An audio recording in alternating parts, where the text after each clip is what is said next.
এদিকে উপজেলা নির্বাচনে তৃণমূল আওয়ামী লীগে বিভক্তি দেখা দিয়েছে। নির্বাচনে বেশিরভাগ প্রার্থী আওয়ামী লীগ নেতা কর্মীরা নিজ নিজ প্রার্থীর পক্ষে অবস্থান নিয়েছে। এতে বাড়ছে দ্বন্দ্ব সংঘাত। তবে সুষ্ঠু নির্বাচন আয়োজনে কাজ করছে নির্বাচন কমিশন।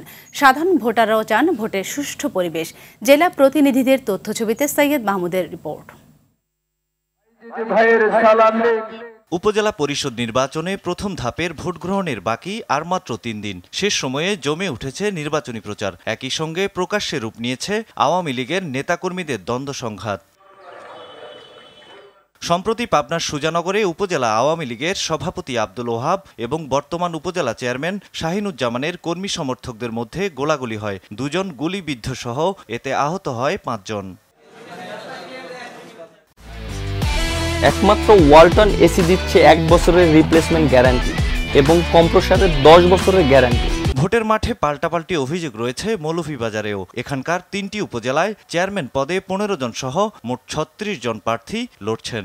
এই জুড়িবাসী দেখিয়ে দিবে ইনশাআল্লাহ আমার এই বিজয়। শান্তি দিতে পারি না যে শান্তিপূর্ণভাবে হবে।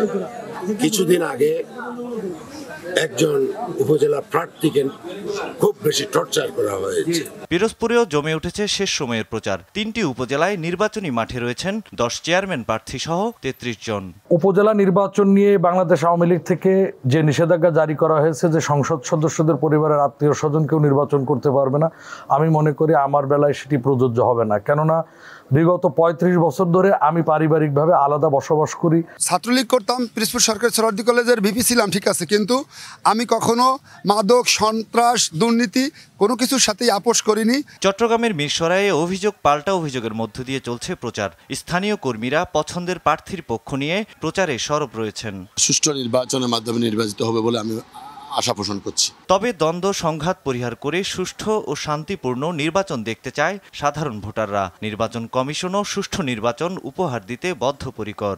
বাংলাদেশ ইলেকশন কমিশনের নির্দেশনা অনুযায়ী আমরা টাইমলি সকল কাজগুলো নিয়ম মাফিক শেষ করে যাচ্ছি। আমরা আশা করি সামনে যে নির্বাচনটি অনুষ্ঠিত হতে যাচ্ছে আগামী ৮ই মে, সেটা অত্যন্ত সুন্দরভাবে সম্পন্ন করতে পারবো। আগামী ৮ মে প্রথম দফায় উপজেলা নির্বাচন উৎসবমুখর হবে, এমন প্রত্যাশা সবার। সৈয়দ মাহমুদ, RTV।